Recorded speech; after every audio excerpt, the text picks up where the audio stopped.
Olulusasazo ngqo lweendaba kumagumbi ethu osasazo kundlunkulu SABC Auckland Park eGauteng naseziphambili. Abantu bangenelwe endlini kuthathwa amafoni ama-laptop kuthiwa avula ifoni yakho kutransfer imali. Kuvuke umsindo noloyiko kuluntu lwasebhambayi eNanda eThekwini emva kwesiganeko sodubulo esishiye kusweleke abantu abane. Through registering to vote, you can express your needs, you can express your will or your wants and desires for this country, and that contributes to the nation building of this country. Ikomishoni ezimeleyo yonyulo ibambisene nesebe lezemfundo iphehlelele inkqubo yedemokhrasi kwisikolo saseGariga eMpuma Koloni. Molweni makhaya, khongozolani uvimbe simlungiselele wona. Kuquba uloyiko kubahlali basebhambayi eNanda kumantla eTheku emva kodubulo olushiya abantu abane beswelekile. Amapolisa athi abantu abagade ekuhlaleni bebeqhuba iphulo labo lesiqhelo kwisitalato iNowa naSikeke ngethuba begagana namadoda amathathu oyanyaniswa nezenzo zokhuthuzo kula mandla. Kubekho ungquzulwano oluphele ngezithonga zodubulo. Abahlali bathi baphila ngoloyiko bememelela ungenelelo lwamapolisa. Kudlange uloyiko ebhambayi kulandela isithokumbe esishiye abantu abane betunduluzile. Kuvakala ukuba abantu abagada ekuhlaleni bafumane isikhalo ngamadoda amathathu akhuthuza abahlali. Esakubhaqwa lamadoda avulele ngehuluwa kwaphupha abantu abagadayo bathathu nomkhanelwa. Kube neziganeko eziningi ezenzakalile, abantu bangenelwe endlini kuthathwa amafoni ama-laptop kuthiwa avula ifoni yakho kutransfer imali mase behamba futhi bangakushiyi ukuthi umphakathi ubusuyitshela ukuthi iWest Gang ayikho. Iyona ke lento le ibuyile ke lento le iWest Gang. Abahlali bathi baphila ubomi bentshontsho besithi ifuna ukukhawulezelwa lemeko. Amapolisa amemelela ukuba amaqela ancedisa kulwa ulwaphulo mthetho olunobundlobongela angaboqondana ngqo nemiguvela. We encourage active community participation in the fight against crime. It is the only way that we can win the fight against crime. However, community structures like the CPF and other submitted structures must be the eyes and ears of the police and never take actions that may endanger their lives. We have seen criminals shooting at police officers, meaning that they will never think twice before shooting at a civilian. Kuvulwe amatyala amane okubulala, uphando luyaqhuba. Omnye umfelandawonye wemibutho yabasebenzi FEDUSA ugrogrisa ngokuvalwa kwelizwe ukuba i-medical aid yabasebenzi bakarhulumente i-GEMS ayiwehlisa umyinge wethoba ekhulwini. Lo mfelandawonye wabasebenzi ubhiyozele usuku lwabasebenzi kwelinye lawona amaziko amakhulu oluleko eRhawutini elaziwa njengeSun City.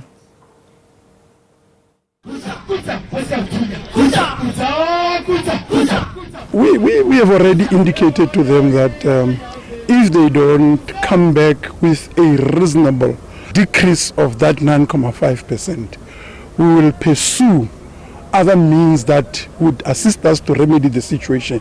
One of them is also, of course, calling for a national shutdown. FEDUSA inamahlakani angaphaya kwama-20 kuwo wonke amacandelo ezabasebenzi kweli. Our demand is that they reduce the amount that they've already put, and it is for that reason that we have given a week within which they must come back to us. Elinye lamahlakani lithi abanye abasebenzi bazikhalele i-medical aid zabo ngenxa yamaxabiso axhomileyo. In particular within your lower as well as middle wage are really faced with a problem. For example, starting from your the provision of the food services, your transport services, those are majority that are using your public transport, and really it's affecting them because they cannot afford the public transport. Now they're facing a situation whereby they really have to choose between the medical aid as well as providing now for their families. Amanye amaqumrhu amenyiweyo aquka iCCMA kunye nesebe lezabasebenzi. We came here to stand in solidarity with organized labor, being FEDUSA on Workers' Day. Onco uthi uninzi lwemiba esiwa phambi kweCCMA ngabasebenzi kugxothwa ngokungekho mthethweni nembambano ngemivuzo. Kodwa uthini xa iCCMA igxekwa ngokurhuqa unyawo ukuhlangabezana nemiba? We are moving with the technological advances in that how you can access the CCMA. You can do it online through online platforms, and you can also come face to face because we've kept the hybrid model. Ukanti iFEDUSA ihlabe ikhwelo imemelela inguqu kwicandelo lezabasebenzi ingakumbi kwilizwe eligutyungelwe bubuxhaka-xhaka bobuchwepheshe. Workers should be trained in order to be able to be equal to the task. But obviously we are saying you cannot exactly deliver services through AI. Humans are still needed to be able to deal with certain realities. Kwindaba ze-SABC ndinguNomvuyo Ntanjana eRhawutini. Ikomishoni ezimeleyo yonyulo ngokubambisene nesebe lezemfundo iphehlelele inkqubo yedemokhrasi ezikolweni kwisikolo samabanga aphakamileyo iStrelitzia eKarigha eMpuma Koloni. Okuphambi konyulo lomasipala olucwangciselwe umhla wesine kuNovemba kulo nyaka. Le nkqubo inxalenye yephulo likazwelonke lokomeleza imfundo yedemokhrasi ngokufundiswa ngenkqubo yonyulo kukwakhuthazwa nentatho-nxaxheba yabantu abatsha kwezonyulo. Nkqubo ngoku kunyaka wayo we-14 ijolise ekukhuthazeni abafundi abancinci ukuba babe ngamemi abakhathayo nedemokhrasi. Impendulo ezivele kuninzi labafundi ziphenjelelwe kakhulu ngamava abo obomi kunye nembono malunga nentatho-nxaxheba yedemokhrasi. Like that as young people of South Africa, we are certified citizens. So if you are a citizen of this country, I think that it is only fair and just for you to actively take part in the democratics of this country, in the democracy of this country, actually, and express your votes. And I think that through registering to vote, you can express your needs, you can express your will or your wants and desires for this country, and that contributes to the nation building of this country. Yeah. Ibalulekile kakhulu into yovota because as i-youth yanamhlanje like sizawugadwa ngobani yabo, sizawugadwa ngobani if asiqhubekeki ngovota yabo. Abanye abafundi bathi kusekuninzi kufuneka kwenziwe ukufundisa ngcono ulutsha malunga nokuvota kunye nenkqubo yedemokhrasi.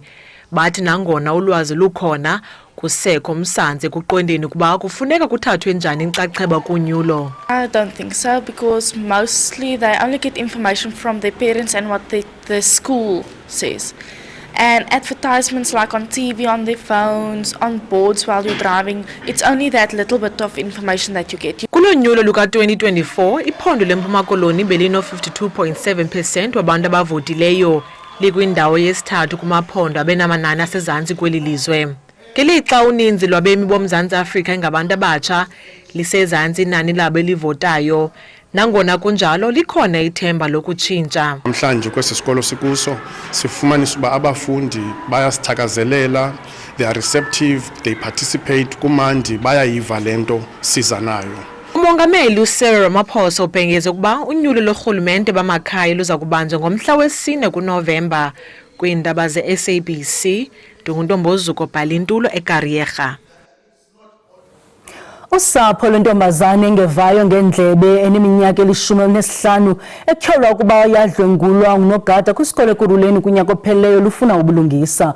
Umrhanelwa wabanjwa ngo-August kunyaka ophelileyo ze wakhululwa ngebheyile. Ngokwengxelo yosapho lentwazana iselula ayisafani nakuqala oko kwehlisa isiganeko sokudlwengulwa izihlandlo ezininzi. Umama womntwana oneminyaka 15 ubudala uthi basazama belusapho ukumelana nesi sehlo. Uthi intombi yakhe isasokola emva kokudlwengulwa izihlandlo eziliqela esikolweni, ndawo leyo bekufanele ukuba ikhuselekile.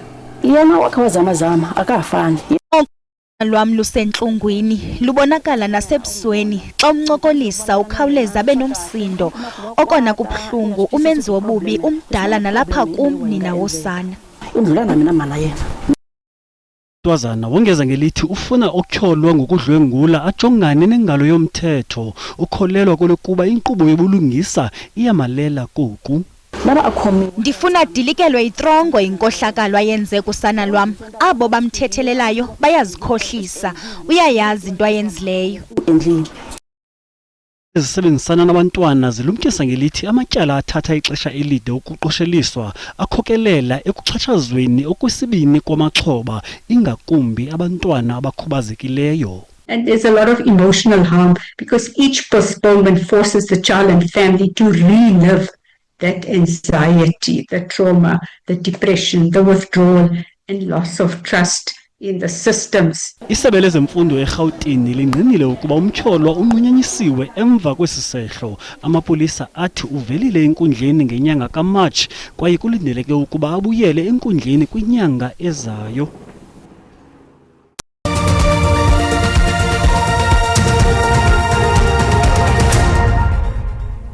Sihlabele mgama neendaba zethu.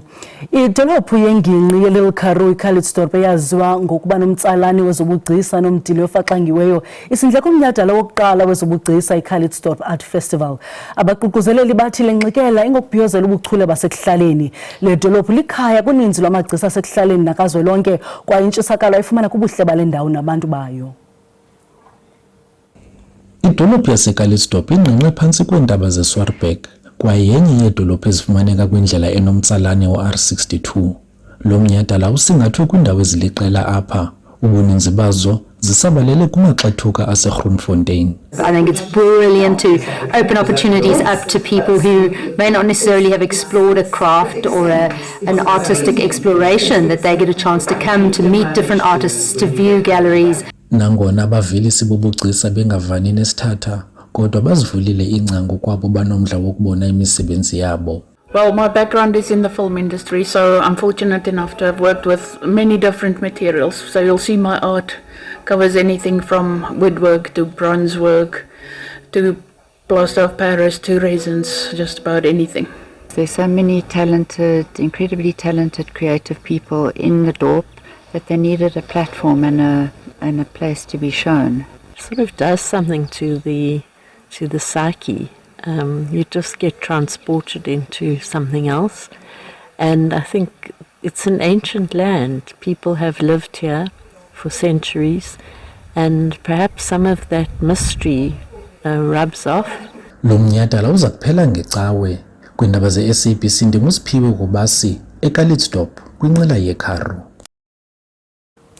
Abahlali baseGroblershoop ngakwingingqi ezingqongileyo kwiphondo laseMntla Koloni bamemelela ukufumana inkonzo ezingxamisekileyo kunye neambulences ezisemgangathweni.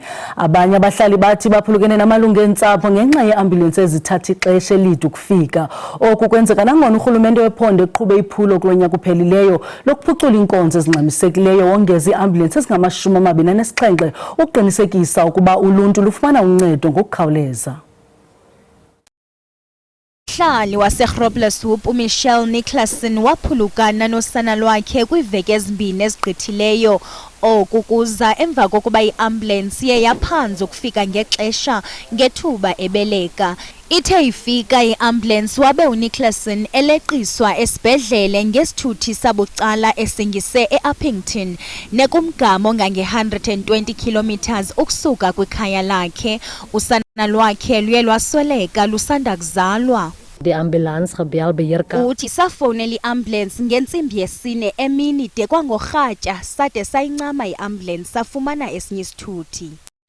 Isiganeko uShakira Khatlane uneminyaka 19 uphantse waswelekelwa ngunina emva kokuba eye wagula ngentseni. Nakweso sehlo iambulance yayingafumaneki, nto leyo yakhokhelele ekubeni kukhangelwe isithuthi sabucala esinokumleqisa esibhedlele ePrieska. Wayegula safowunela iambulance kumnyama ngo-1 ekseni basixelela kuba masimzise ekliniki ngo-8 ekseni kwanyanzeleka kuba sixoze mphini wumbi. Abanye abahlali batyhola abasebenzi ngokwenza umsebenzi ongekho semgangathweni. The effect of bad attitude of the staff of the Department of Health. If our government workers that is driving ambulances and so forth can just understand and get it in their minds that they are servants of our community. Ngokwengxelo yakutshanje kwiiambulensi ezingama-22 ezikwisithili sase-ZF Mcawu zili-11 kuphela ezisebenzayo. Isebe lezempilo kweli phondo limile kwelokuba lizama kangangoko ukuqinisekisa ukuba linikezela ngeenkonzo ezisemgangathweni. One concern is that ambulances sometimes do not arrive. The department takes such allegations very seriously. In many cases, delay may relate to communication challenges, unavailable caller contact details, and difficulty locating scenes.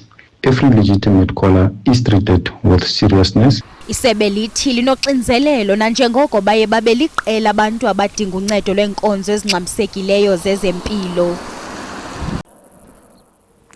Isebe lezorhwebo, ushishino nokhuphiswano libambisene nesebe lezolimo kunye nabathatha inxaxheba kwezoshishino lweenkukhu batyikitye isivumelwano sokuphumeza isigaba sesibini sesicwangciso esingundoqo. Kumsitho wamafama obubanjwe Bronkhortspruit amagosa esebe awonge amashishini eenkukhu aphuhliswe ngabantsundu ngokugqwesa.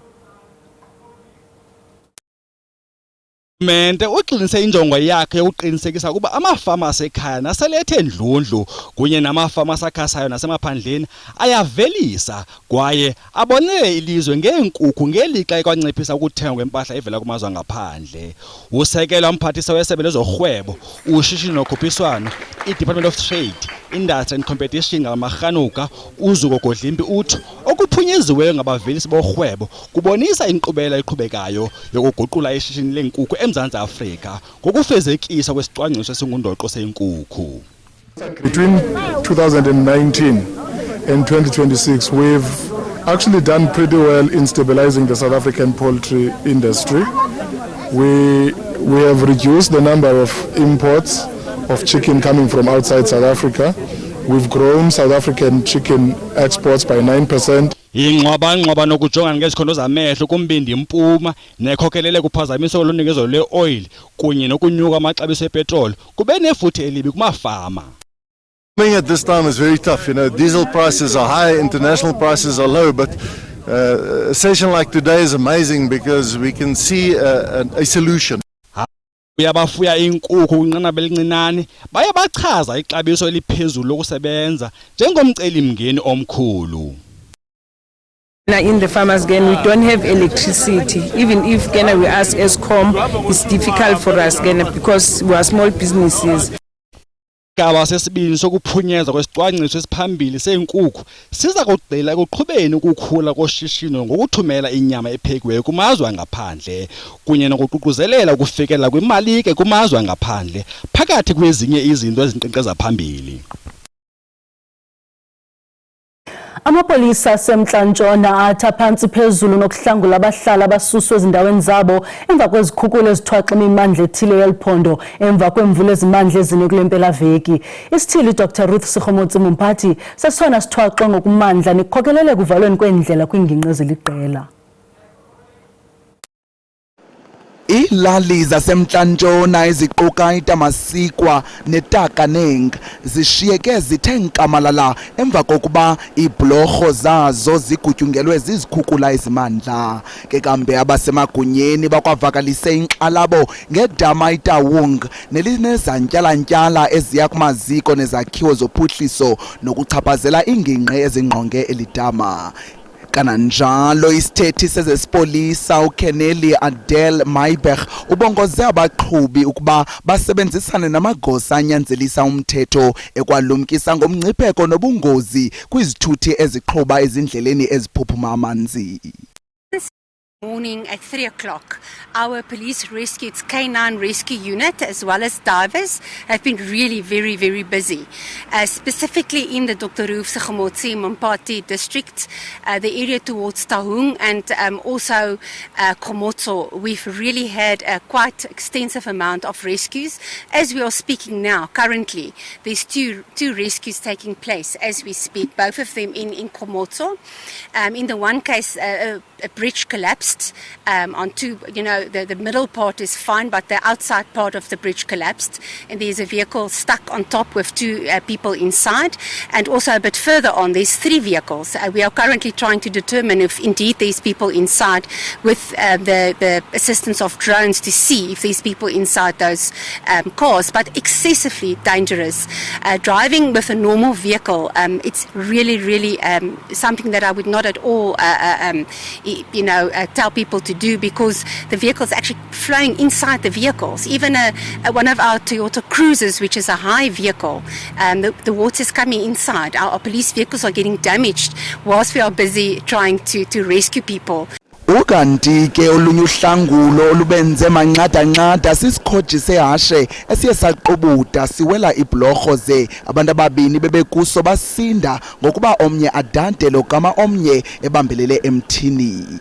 Ndimlo Lilitha Ntsundwani kwiindaba ze-SABC.